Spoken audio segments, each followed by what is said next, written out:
अस्सलामुअलैकुम, रमज़ान मुबारक। आप सबको मेरी तरफ़ से रमज़ान बहुत बहुत मुबारक हो। और आप सब कैसे हैं? उम्मीद है बिल्कुल ठीक होंगे। तबीयत थोड़ी सी डाउन चल रही है, तो आवाज़ के लिए थोड़ा सा एक्सक्यूज़ कीजिएगा। पिछले 3 वीक से ना थ्रोट का यही हाल है।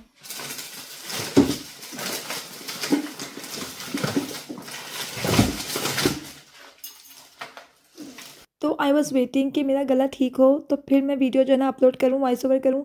बट ये तो ठीक होने में नहीं आ रहा था। मैंने कहा कि चलो वीडियो अपलोड कर देते हैं, वॉइस ओवर कर लेते हैं। तो आज है फर्स्ट सहरी। तो आज की वीडियो में मैं आपके साथ शेयर करने वाली हूँ अपनी सहर और इफ्तार की रूटीन, कि ग्रीस में हम सहरी में और इफ्तारी में क्या खाते हैं।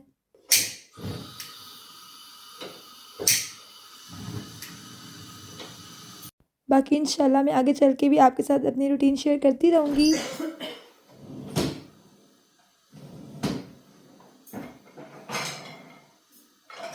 तो आज जो है ना मैं पराठा बनाऊँगी, साथ चाय बनाऊँगी और एग्स मैंने निकाले थे कि मैं फ्राई करती हूँ। बट हस्बैंड ने बोला कि उन्हें एग्स नहीं खाने हैं, वो दही के साथ ना प्लेन योगर्ट के साथ पराठा खाएँगे।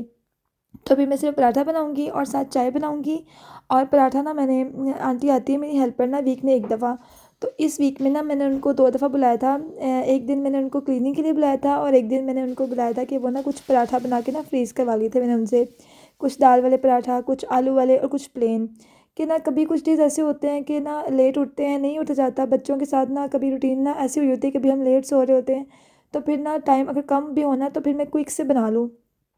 तो यहाँ पर जो रूटीन है ना मतलब जो सहरी का टाइम है वो 5:30 तक है। आज 5:25 जो है ना का टाइम था सहरी का।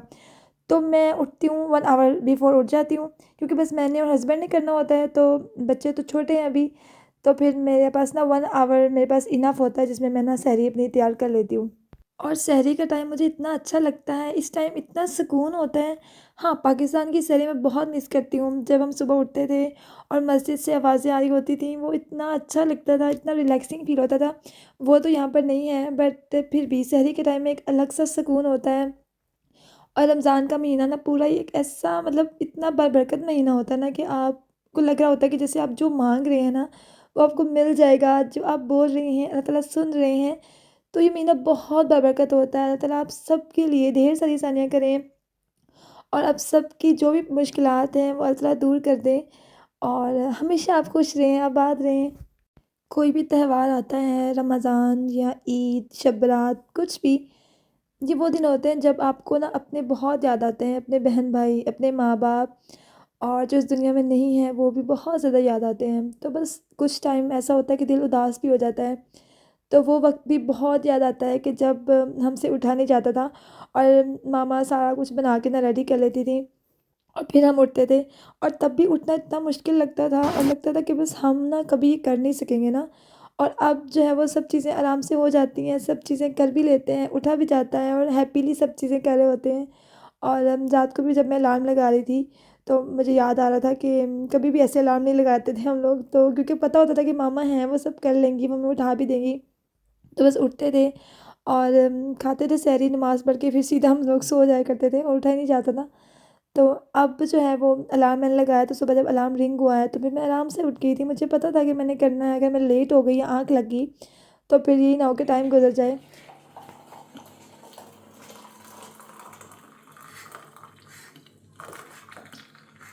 और 3 साल हो गए हैं, 3 साल मुझे ग्रीस में आए हुए। तो 3 साल से रमज़ान ग्रीस में ही गुज़रता है, ईद भी ग्रीस में ही गुज़रती है और अपनों के बगैर गुज़रती है। अल्हम्दुलिल्लाह हस्बैंड है, बच्चे हैं, अल्लाह का बहुत शुक्र है कि कम से कम हस्बैंड मेरे पास है, मेरे बच्चे हैं। तो बच्चों के साथ टाइम अच्छा गुज़र जाता है। और अल्लाह ताला जिनकी औलाद नहीं है, अल्लाह ताला उनको औलाद भी अता करें। और जो जब मुझे देख रहे हैं उनके लिए भी ढेर सारी दुआएँ हैं। तो हस्बैंड जी भी यहाँ उठ के आ गए थे, तो अब कैमरा उनके पास था, तो वो रिकॉर्ड कर रहे थे। पहले मैंने स्टैंड पे लगाया हुआ था, तो वो थोड़े लेट उठे हैं, लाइक मैं 1 आवर बिफ़ोर उठी थी, तो वो ना मतलब हाफ़ एन आवर पहले उन्होंने कहा था कि मैं उठ के आ जाता हूँ। तो बस अब वो रिकॉर्डिंग कर रहे थे, तो यहाँ पर हमारा जो सहरी है वो रेडी है। और सहरी करना ना मुझे बहुत अच्छा लगता है। जब भी हम लोग छोटे थे और रोज़ा नहीं रखते थे ना, तो भी हम मामा से कहते थे कि हमें ना सहरी के टाइम आपने लाज़मी उठाना है, हमने सहरी करनी है ना। तो ये हैबिट हमारी शुरू से होती थी कि हम लोग उठ के सहरी करते थे। वैसे तो मुझे आदत है कि मैं ना रात को डिश वॉशिंग करके किचन नीट एंड क्लीन करके सोती हूँ। बट रमज़ान के डेज़ में ना स्पेशली मैं डिश वॉशिंग करके सोती हूँ। आपके ना सहरी तैयार होगी। थैंक यू जज़ाकल्लाह। सारे शेल्फ क्लीन करके, बर्तन सारे धो के रेडी करके, ताकि सुबह ना सहरी बनाने में कम टाइम लगे और हम लोग अपनी सहरी जो है ना एंजॉय कर सकें। और नमाज़ पढ़ के ना थोड़ी देर मैंने कुरान पाक पढ़ा था, तो और उसके बाद फिर मैं बाहर आ गई थी। इतनी खूबसूरत आवाज़ें आ रही थी। और फिर हम लोग निकले थे 2 ढाई बजे के आसपास ना, रोहान की कटिंग करवानी थी। तो हमारे घर से 45 मिनट्स की ड्राइव पर है पाकिस्तानी बार्बर शॉप है यहाँ पर, और पाकिस्तानी बेकरी है। तो मुझे था कि चलो फेनियाँ लेनी है, सुबह सहरी में अक्सर मुझे फेनियाँ खाना अच्छा लगता है, तो वो भी ले लेंगे और कटिंग भी हो जाएगी। तो फिर हम लोग यहाँ आए, और यहाँ पर ना अभी मैं क्लिप ले रही थी, यहाँ पर कोई थे वो ना ऐसे डस्टबिन से ना हम कुछ ढूंढ रहे थे, आई थिंक पता नहीं क्या ढूंढ रहे थे, उसमें थोड़ा सा क्लिप रिकॉर्ड कर लिया था। तो फिर ना हमें वहाँ पर काफ़ी टाइम लग गया था। मुझे था कि 10-15 मिनट में ना कटिंग हो जाएगी, बट तकरीबन ऑलमोस्ट ना 1 आवर ही लग गया था। और फिर हस्बैंड ना बेकरी से अफ्तारी का सामान भी ले आए थे। तो वैसे तो वो फेनियाँ लेने गए थे, बट वहाँ पर समोसे, पकोड़े और ना काफ़ी चीज़ें आई थी, कचौरी भी थी, तो उन्होंने कहा कि आप ये भी ले लेना। तो फिर मेरे हस्बैंड वो भी ले आए। और फिर वहाँ से 10 से 15 मिनट की ड्राइव पे ना अमोनिया है। मैंने उसकी ना पूरी वीडियो ब्लॉग बना के ज़रा पोस्ट किया हुआ है, अपलोड किया हुआ है। तो ये पूरा पाकिस्तानी बाज़ार है, यहाँ पर पाकिस्तानी शॉप्स हैं, और सब्ज़ियाँ जो भी आपको पाकिस्तानी आइटम से ही मिल जाती हैं, और पाकिस्तानी रेस्टोरेंट भी है। तो वहाँ से हम लोग चिकन विंग्स वगैरह और नान वगैरह हम लोग ले आए थे। तो हम लोग काफ़ी लेट हो गए थे। मुझे था कि मैं घर आके इफ्तारी बनाऊँगी, खाना वगैरह बना हुआ था, बट मुझे था कि कुछ ना चिप्स वगैरह बनाऊँगी, पकौड़े फ्राई कर लूँगी। बट हम लोग लेट हो गए थे, फिर हम लोग इफ्तारी का सामान ले आए, और अभी सिर्फ 10 से 15 मिनट रह गए थे इफ्तारी में ना। तो मैं जल्दी से क्विक क्विक मुझे चीज़ें सर्व करनी थी, और प्लेट्स में डाल के ना मुझे टेबल सेट करना था।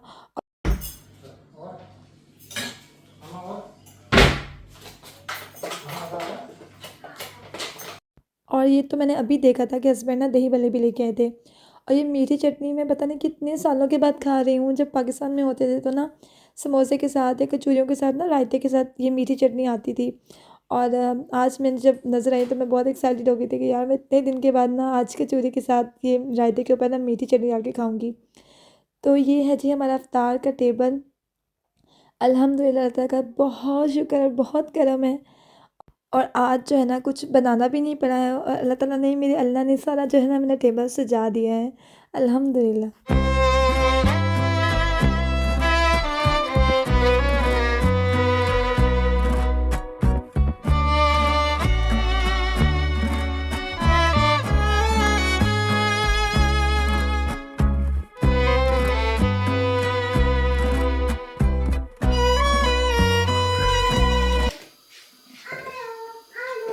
और इफ्तार के बाद मैंने सब चीज़ें समेटी और डिश वॉशिंग लगा दी साथ साथ। और फिर इफ्तार के बाद तो चाय मस्ट होती है। वैसे तो मैं दिन में 2 से 3 बार चाय पी रही होती हूँ, बट अभी होता है कि सहरी में पीते हैं और फिर इफ्तारी के बाद पीते हैं। तो फिर बस फिर अपने लिए और हस्बैंड के लिए चाय रख रही हूँ। तो चाय की ना बहुत क्रेविंग होती है। इफ्तारी के बाद मुझे होता है कि कुछ भी ना मिले, बस मुझे चाय मिल जाए। आप भी ना मुझसे लाजमी शेयर कीजिएगा कि आपको सहरी में क्या खाना पसंद है, और इफ्तार में आपको क्या खाना पसंद है। मुझे ना चाय को पकाना अच्छा लगता है, लाइक बहुत ज़्यादा पकाना, वरना मुझे लगता है कि चाय ना मतलब सही टेस्ट नहीं आ रहा है चाय का। जब तक मैं चाय को 5 से 10 मिनट अच्छे से पकाऊँ ना, उसको 4-5 जो है ना वो उबालना आ जाए ना, मुझे मज़ा नहीं आता है। तो अब मैं पहले अपने लिए चाय का कप निकालूंगी, उसके बाद हस्बैंड को इलायची वाली चाय चाहिए होती है, फिर मैं हस्बैंड के अलग से ना 2 से 3 इलायची डाल के उनके लिए अलग से मैं चाय पकाऊंगी।